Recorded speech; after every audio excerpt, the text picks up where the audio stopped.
Live from the Business RadioX studio inside Renaissance Bank, the bank that specializes in understanding you. It's time for North Fulton Business Radio. And hello again, everyone. Welcome to another edition of North Fulton Business Radio. I'm John Ray, and folks, we are broadcasting as usual from inside Renaissance Bank in beautiful Alpharetta. And if you're looking for a bank that you're not going to read about in the headlines on Monday morning, you know what I mean by that, given what's going on in the banking industry. Renaissance has a rock-solid balance sheet, and here's the other thing.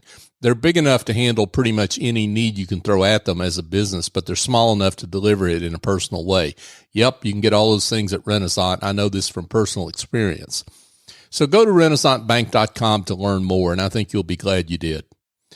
Renaissance Bank, understanding you, member FDIC. And now I want to welcome Allie Banks. Allie is the Vice President of Culinary. Yes, we're talking food. I always love these interviews. She's with Chopt Creative Salad. Allie, welcome. Hello, good morning. Hey, great to see you. Thanks so much for coming on. Let's give everyone a little introduction to you and Chopt. How are you serving folks out there? So we have almost 90 restaurants up and down the East Coast. We are a salad concept, but that does not mean only salad. We have salads, wraps, bowls, little sides, dressings to go, catering, you name it. That's what we are here to serve. And I've been with Chopt for just about 7 years now. So pretty well-versed in all that we've done in the last 7 years. Now, I've got to ask something about you. I always like to ask something about folks and their personal journey, but you've gone from studying urban design and architecture into the culinary field. That's quite an interesting journey you've been on.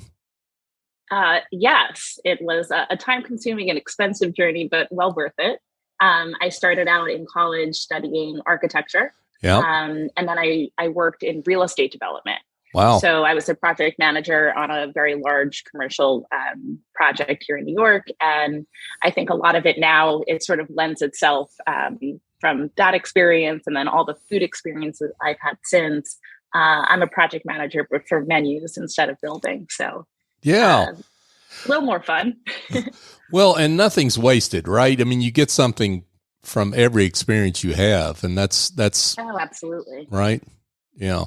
So it sounds like, that sounds like that's exactly what's happened to you in this case.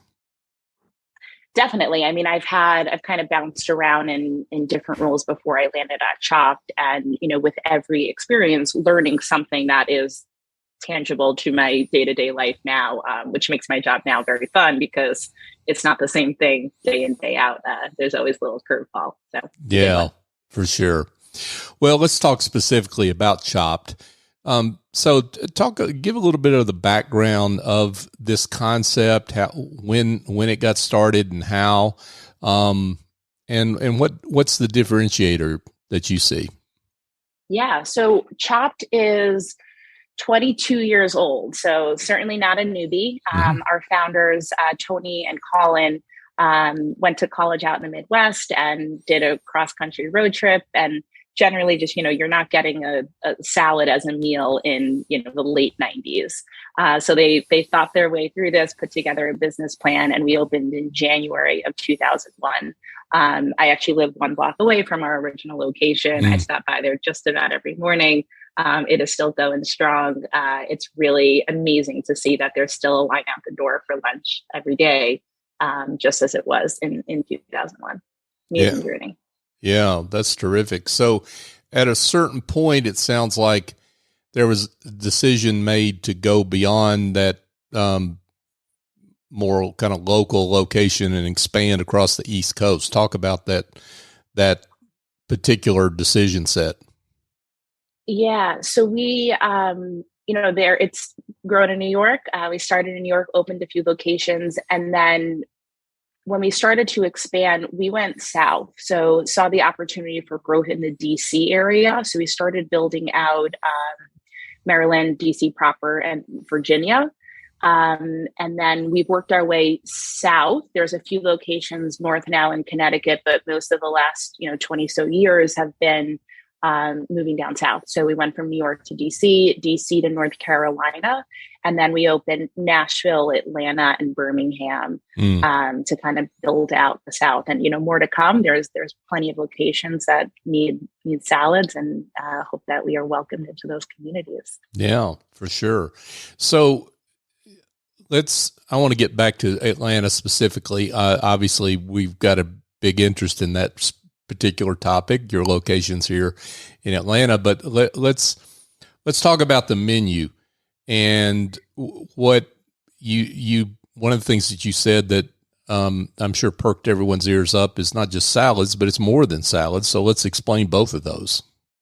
Yeah, so definitely more than salads, and honestly, keeping salads where it's not just a salad. We want to make things innovative and interesting. And, I was a customer long before I worked here.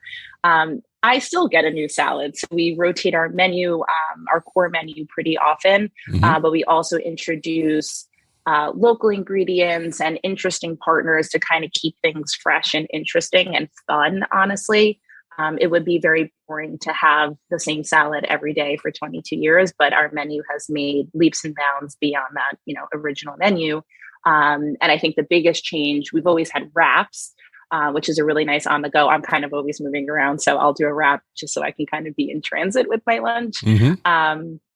But introducing bowls. So we've definitely seen in the last, I'd say like 5 or 10 years, you see bowls in a lot of places. And what we did is we tried to make the most chopped version of that.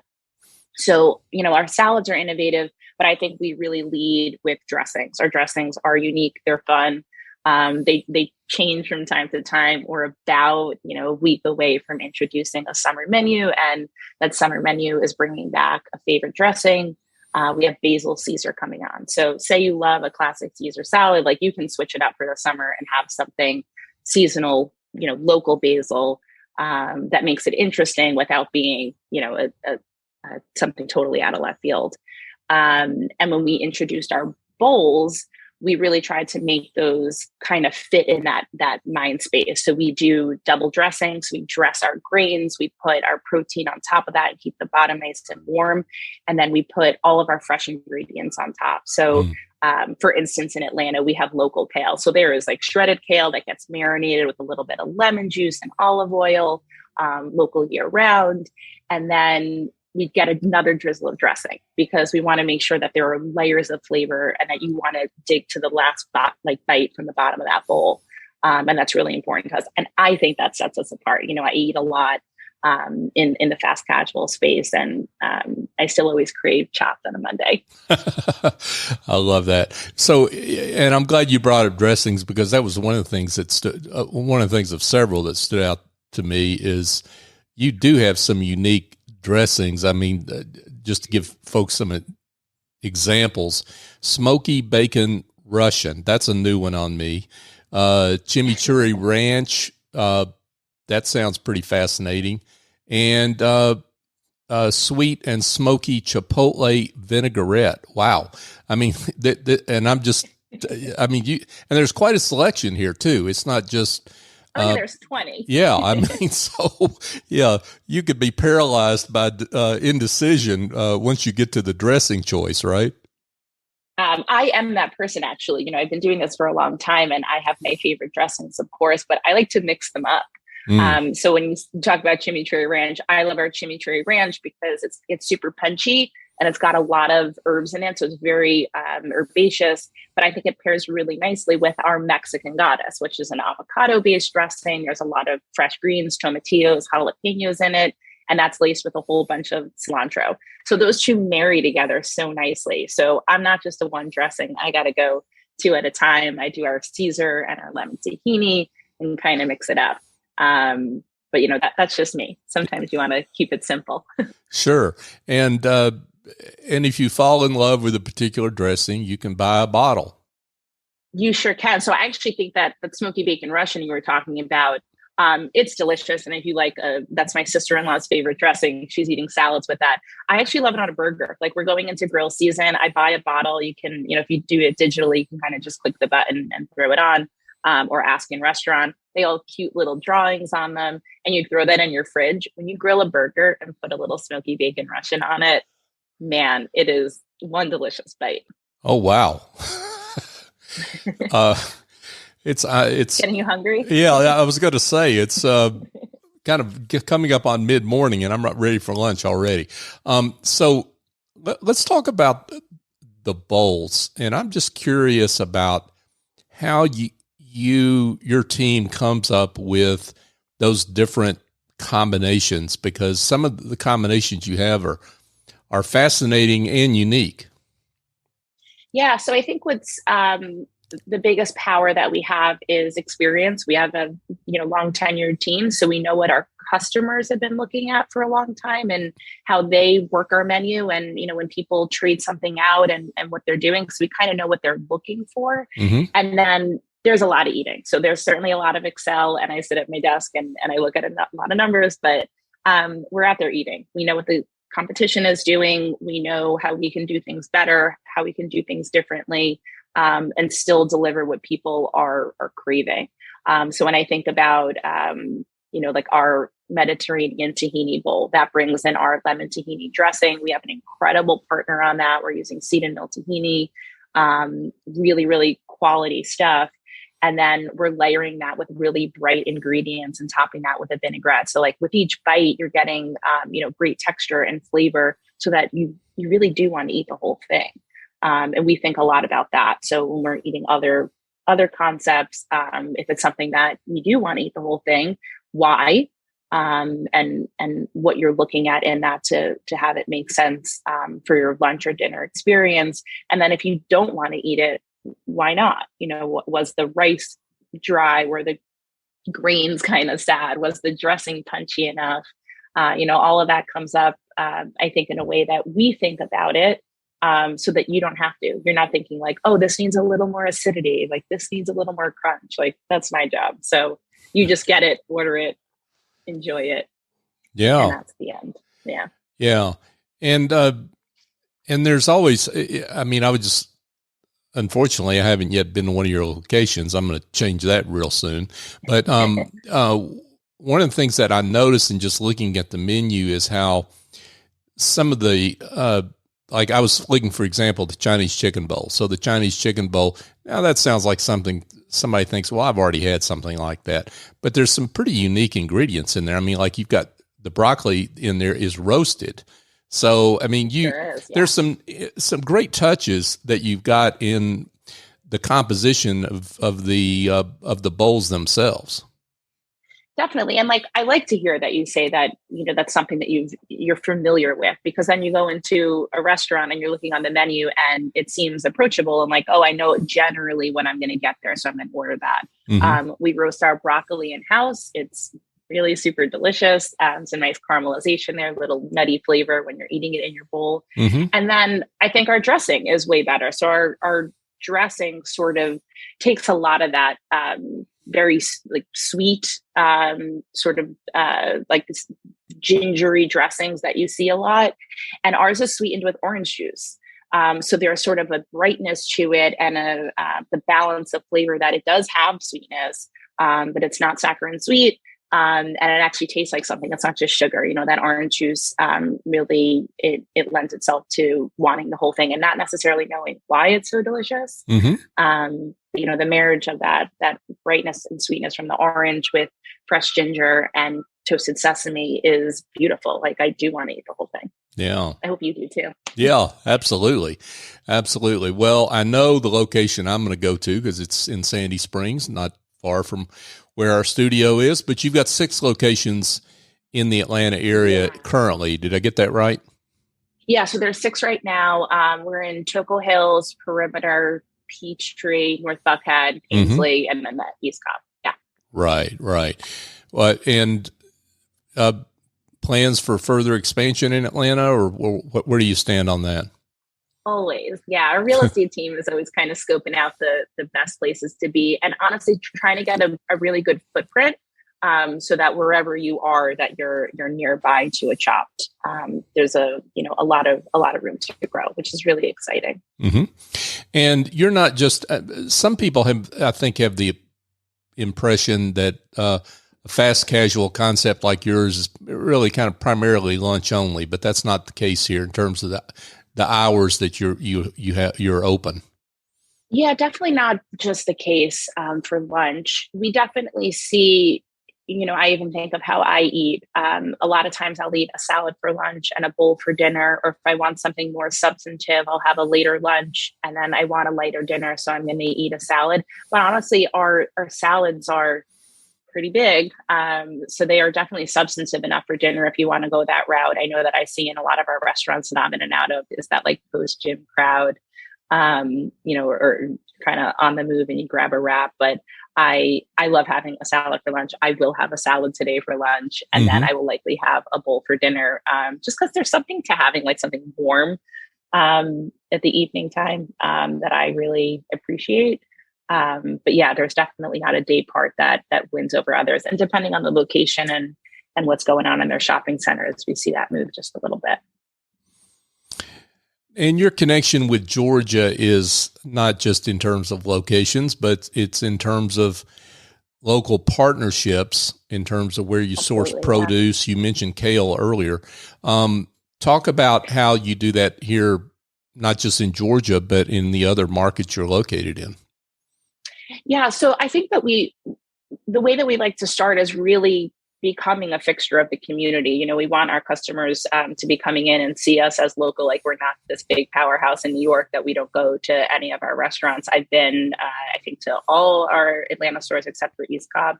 And in reality, like, from day one, we start out, we have a program called Chopt Gives, and it's all about integrating into the community and donating to, a local organization that will make a meaningful contribution.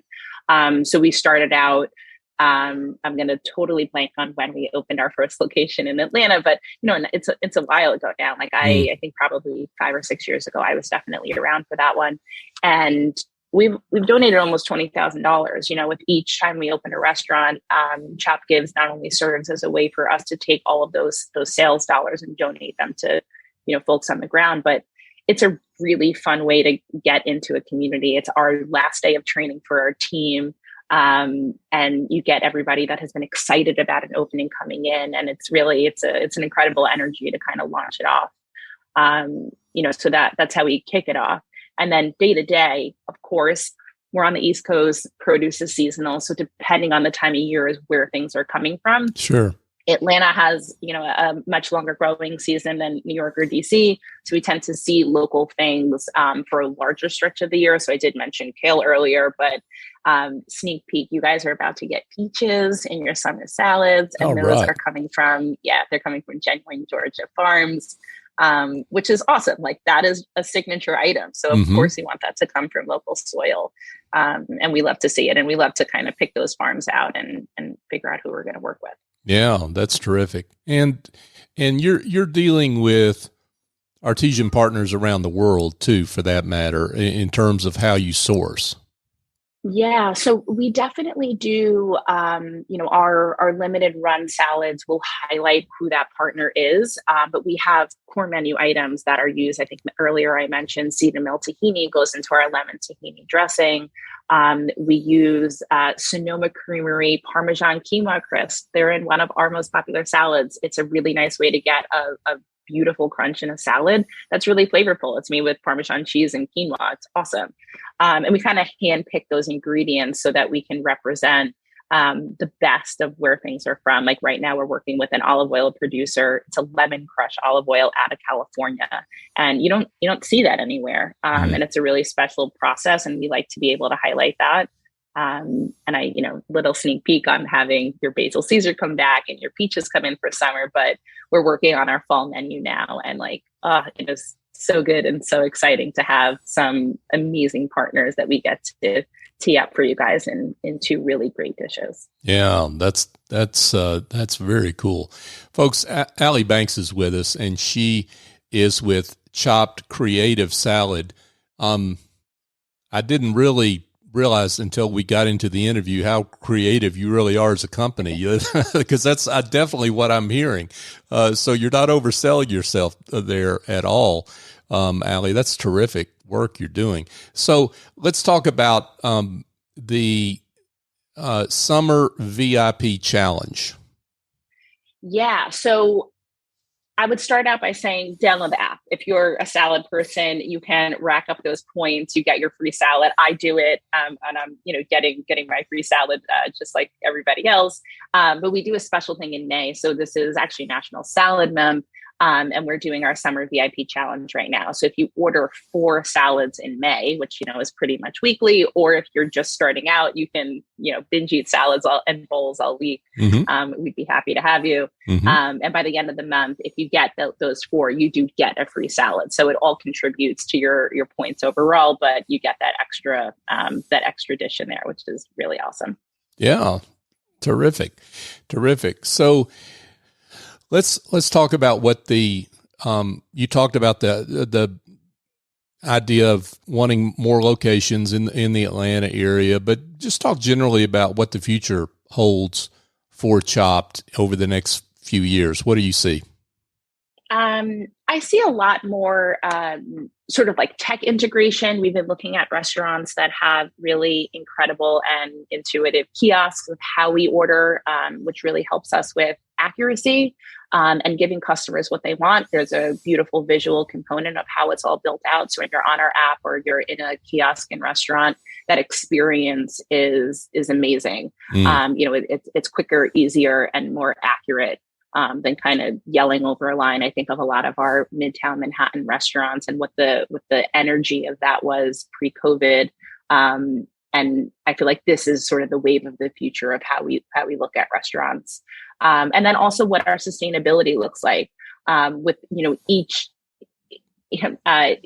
new thing that we are trying to buy or look at in terms of packaging or opening a restaurant. We really think about like what that footprint looks like. So building our restaurants as green as they can be, and then thinking about things like compostable bowls and flatware and really minimizing plastic in restaurant. And I think that that's just, the temperature of the world these days of like really making sure that each decision is meaningful. So we're definitely pushing that forward as well. Great work, Allie Banks with Chopt Creative Salad Company. Allie, this has been great. I can't imagine there aren't some folks that want to know more, want to know exactly where those locations are. So let's direct them to where they can find all that information. Of course. Yeah. Active on the web. So go to www.choptsalad, CHOPT Instagram is a really great way to look at beautiful things that make you hungry. And then download our app. It's a quick search of Chopt will get you there. Terrific. And that's CHOPT, folks, CHOPT. Allie Banks, thank you so much for joining us, and congratulations on the great work you and your team are doing. Thanks, John. It was a pleasure. Yeah, thank you. Hey, folks, just a quick reminder, if you are skipping lunch and not able to go to Chopt because you have way too much in your business that's piling up in the back office, you're spending too much time on administrative tasks or bookkeeping or some other issue in your small business, and you really need to outsource that to someone else that's going to do it a lot faster and more capable than you can if you're honest with yourself. Well, go to Office Angels. OfficeAngels.us is the website, or just pick up the phone and call the Chief Executive Angel there, Essie Escobedo, 770-442-9246. Essie's fantastic. I use their services, and they do great work. And they have a whole team of angels that she can deploy the best one for you and get the job done, and they fly in and fly out and make it easy for you. So if that's something you're in need of, be in touch with Essie and her team at Office Angels. I think you'll be glad you did. So for my guest, Allie Banks, I'm John Ray. Join us next time here on North Fulton Business Radio.